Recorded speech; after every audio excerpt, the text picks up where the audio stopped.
सोचिए, उत्तराखंड की घनी पहाड़ियाँ और उनके बीच बसा है एक जंगल जिसे लोग कहते हैं रक्तवन। इसका नाम ही इसके अंधेरे और शायद खूनी इतिहास की तरफ इशारा करता है। तो रक्तवन का रहस्य आखिर है क्या? देखिए, ये एक ऐसा राज है जो सूरज ढलते ही हर किसी के दिल में खौफ भर देता है। वहाँ की हवा में ना एक अनजाना सा डर घुला हुआ है जो किसी की भी रूह कंपा दे। सवाल यही उठता है कि आखिर ऐसा क्या है उस जंगल में कि रात होते ही कोई वहां जाने की हिम्मत तक नहीं करता। इस डर की वजह है एक नाम जिसे लोग ऊंची आवाज में लेने से भी डरते हैं, सिर्फ कानाफूसे में बात करते हैं, और वो नाम है अलातू। तो ये अलातू है क्या चीज? जिन लोगों ने उसे देखने का दावा किया है ना, वो आज भी उस मंजर को याद करके कांप उठते हैं। वो कहते हैं वो कोई आम भेड़िया नहीं है, बल्कि इंसान और जानवर का एक ऐसा खौफनाक मेल है जिसकी कल्पना करना भी नामुमकिन है। अलातू की ताकत उसे किसी भी जानवर से कहीं ज्यादा खतरनाक बनाती है। जरा सोच कर देखिए, एक ऐसा भेड़िया जो बंदरों की तरह पेड़ों पर चढ़ जाए, और सिर्फ इतना ही नहीं, वो इंसानों की तरह इंसानी आवाज में बोल भी सकता है। और यहीं से हमारी कहानी एक ऐसा मोड़ लेती है जहां सब कुछ बदल गया। ये कहानी है 3 लड़कों की जिन्होंने इस किंवदंती को चुनौती देने की एक बहुत बड़ी भूल कर दी। ये है राघव, मोहित और देव। एक रात बस थोड़े से रोमांच के लिए उन्होंने उस जंगल में घुसने का फैसला किया जहां जाने से हर कोई मना करता था। जैसे ही उन्होंने जंगल में कदम रखा, एक अजीब सी चीज हुई। हवा में एक गंध फैल गई, मीठी भी पर साथ में सड़ी हुई भी, जैसे कुछ बहुत गलत हो रहा हो। ये खतरे का पहला संकेत था। और उस गंध के ठीक बाद उन्हें एक आवाज सुनाई दी। मोहित ने डर से कांपते हुए फुसफुसाया, क्या तुम्हें किसी के कराहने की आवाज सुनाई दे रही है? डर अब धीरे धीरे उन पर हावी हो रहा था।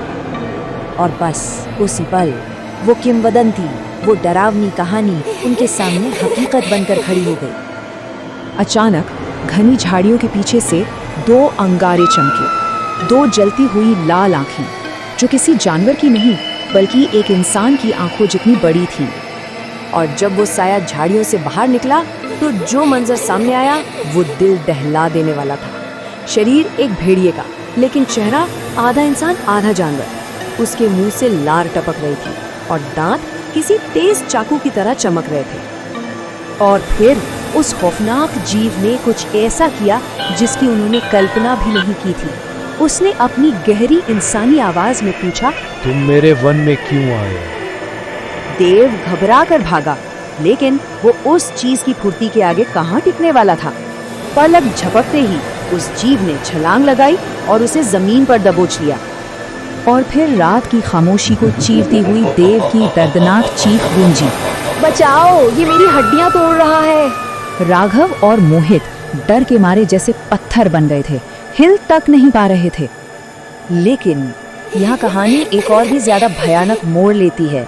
ये कोई आम जानवर का हमला नहीं था, यह सजा मौत से भी कई ज्यादा बदतर थी। अलातू ने देव के ऊपर से अपना सिर उठाया और एक ऐसी बात कही जिसने उनकी रूह कंपा दी। रक्तवन में घुसने की सजा मौत नहीं, रूपांतरण है। और फिर उन लड़कों के साथ जो होना शुरू हुआ वो किसी बुरे सपने से भी ज्यादा खौफनाक था।